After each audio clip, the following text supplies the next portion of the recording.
how to build unshakable confidence as a musician, even if you now struggle with stage fright and self-doubt.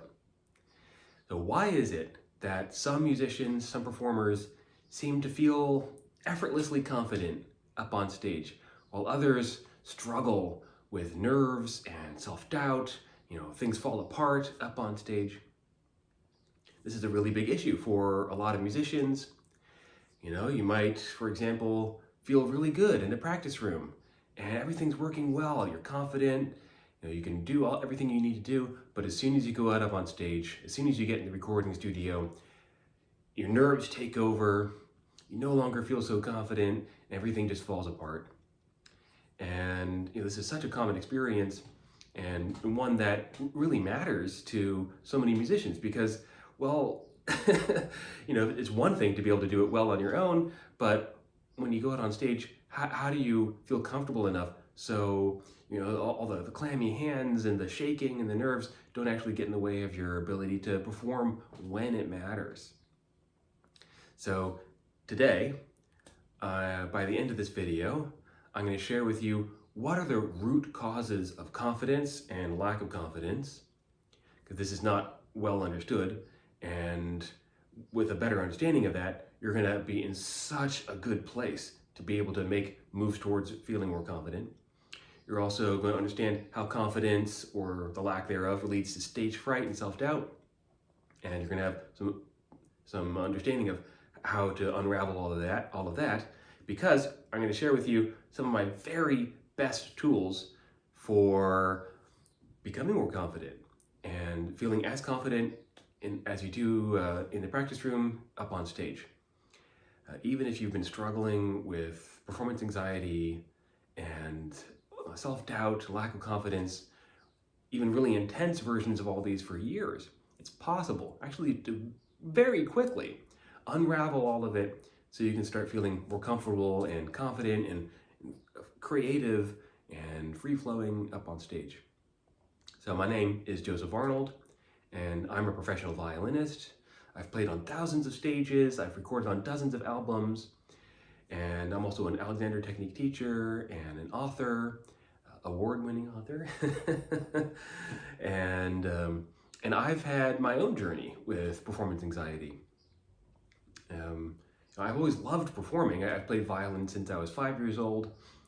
And even though I always loved performing, when I went to college for music, I encountered this really high pressure situation, a lot of competition among the students, and I didn't feel the same kind of support that I felt when I was back home. And so this led to a really intense performance anxiety. I remember one time, especially playing in front of my classmates in my violin studio, and it just fell apart. I was so scared, and I just completely fell apart. I could barely play the piece. I remember playing it really well in the practice room, but I could barely play in front of everybody else, and I just felt so scared and then so ashamed. And I remember walking back to my seat, like this, because I could barely look anybody in the eye because I performed so badly. And my violin teacher at the time had nothing useful to say. Nothing useful. And that was really frustrating. So part of my journey since then has been to understand psychology and to understand human well-being and the mind-body connection. I really made it my life's journey to understand the inner workings of human flourishing and how that relates to creativity, how that relates to music, and how that can help you find more wholeness, aliveness, and connection in the very moments when you normally get scared and tight and fall apart. And so I wrote a whole book on this called Soul Force, How to Discover Your Artistic Purpose, Create More Freely, and Make Art That Matters. You can find more about that on my website, soulforcearts.com. And one more thing before we get to the lesson today. I know I've been talking for a while already, but if you want to get some more free resources on this, you can go to my website, soulforcearts.com/playingfreely.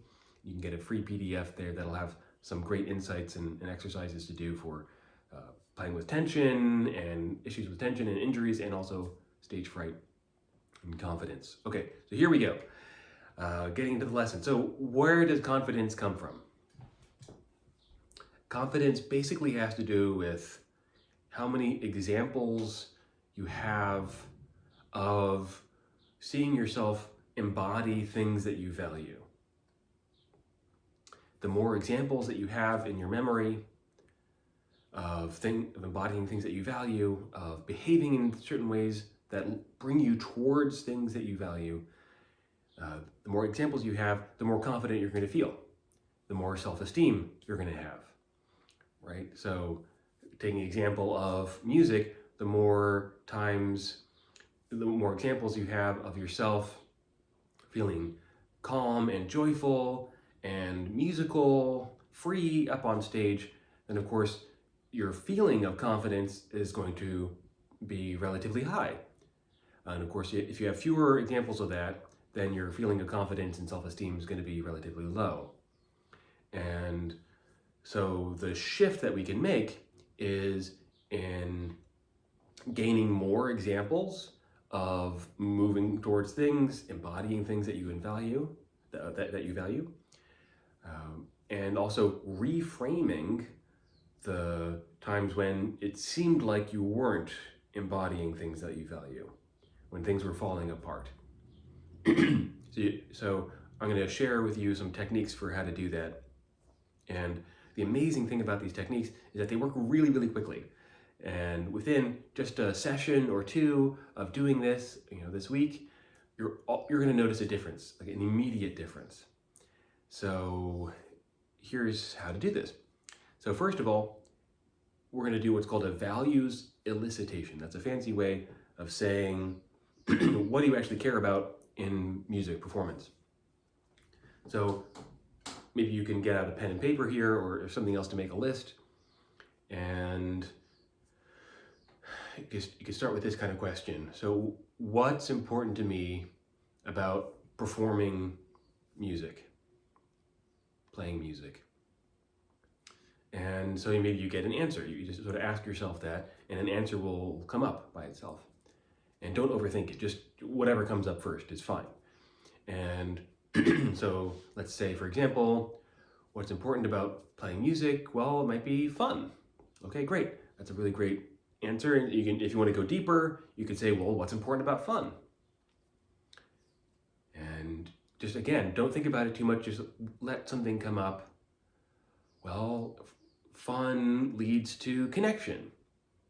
So that's another sort of universal value that's really beautiful. And if you wanted to go even deeper, you could keep going. Like, what's important about connection?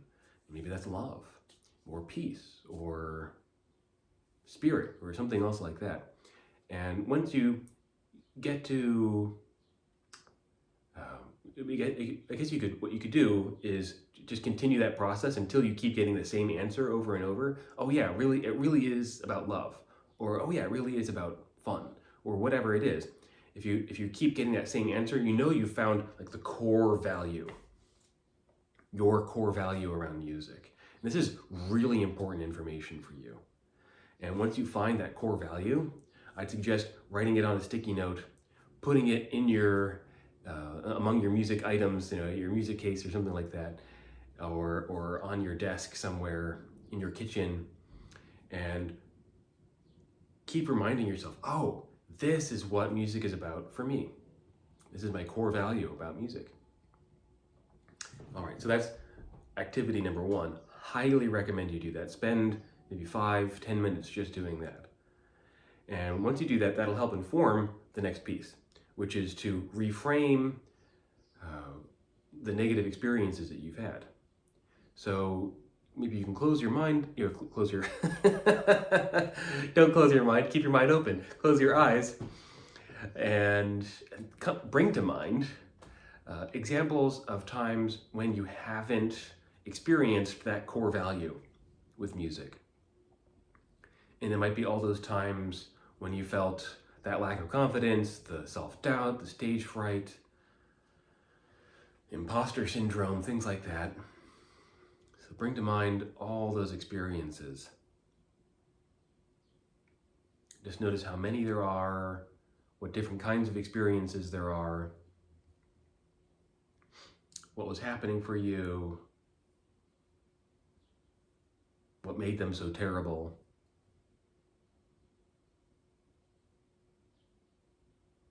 What feelings are coming up for you.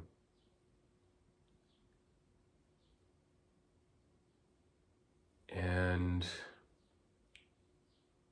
so if you notice a lot of them, maybe you can even ask yourself, like, how many of these negative experiences do I have compared to positive experiences?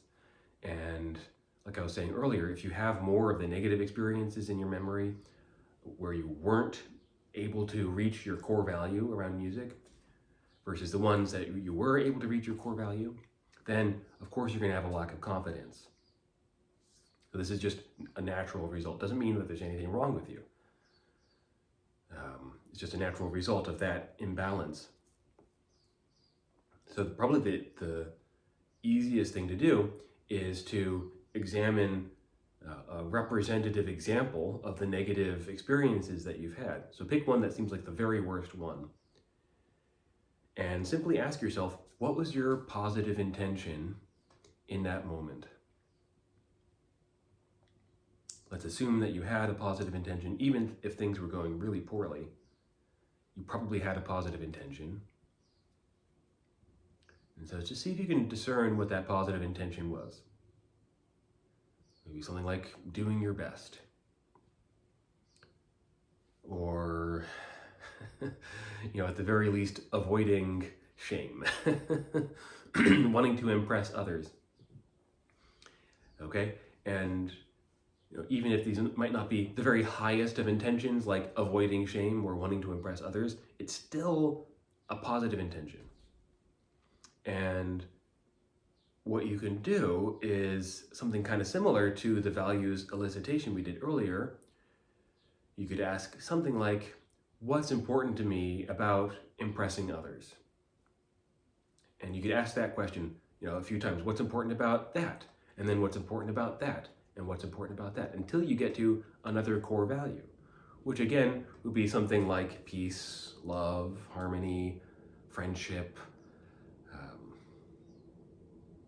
soul, things like that, freedom. And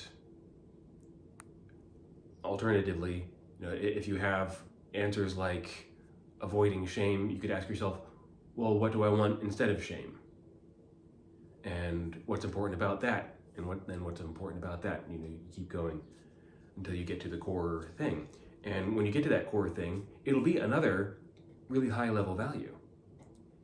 And so then you can go back to that original negative experience and just reframe that experience in terms of this core value. Oh, well, maybe I wasn't able to reach, my original core value that we elicited very first in this video, but I was able to reach this other core value or this other positive intention.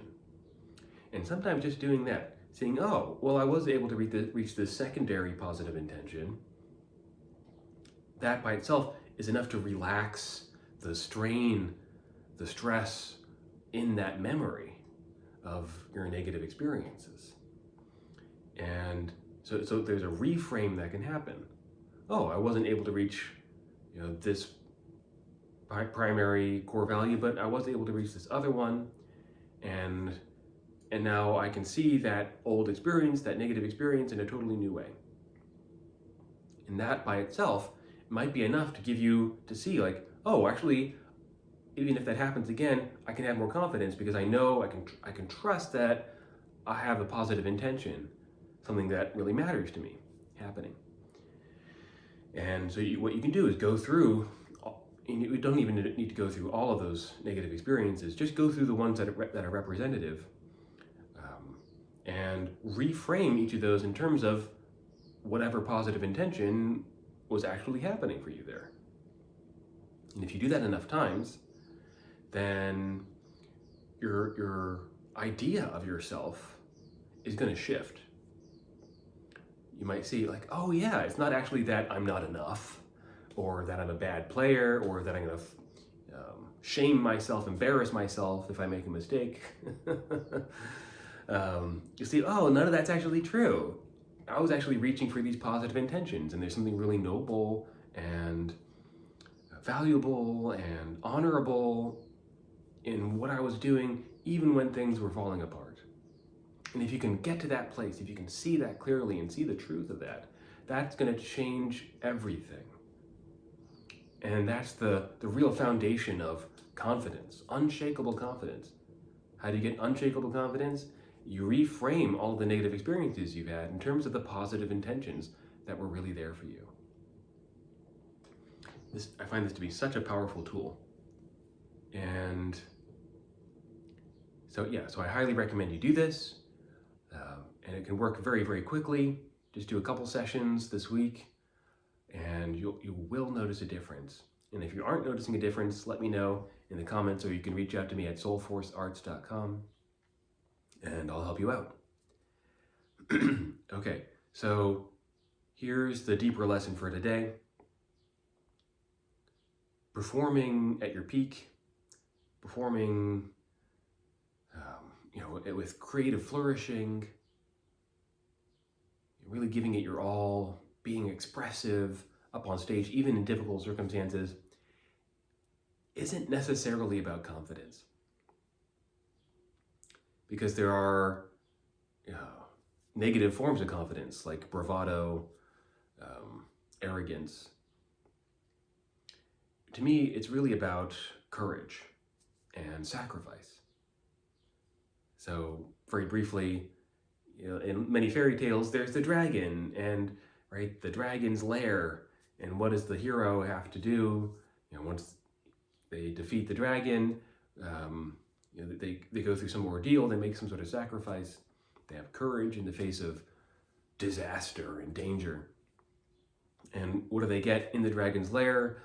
Well, there's a pile of gold in the dragon's lair, right? And so these fairy tales aren't just frivolous, that they indicate something about the nature of growth and healing. When you sacrifice your comfort zone, when you sacrifice the way that you've known yourself so far, and you do that with courage, face your fears with courage, then you get gold in return. And that might be a feeling of confidence. That might be renewed creative energy. That might be a new feeling of joy and ease in yourself, and the ability to share more fully and freely of yourself up on stage. So I highly recommend you do this. Okay, if you want to learn more about this, I have a free PDF for you. You can go to soulforcearts.com/playingfreely, and you can get that PDF for free. It's called Playing Shouldn't Feel This Hard, 5 Misconceptions That Keep Musicians Stuck. And it relates on issues of like muscular tension and injuries, but also has some really great insights on performance anxiety and confidence, and lots of great info in there. So please go pick that up, and also explore my other offerings, including private lessons and my book, etc. It's all on my website. Links are down below. I'll see you next time.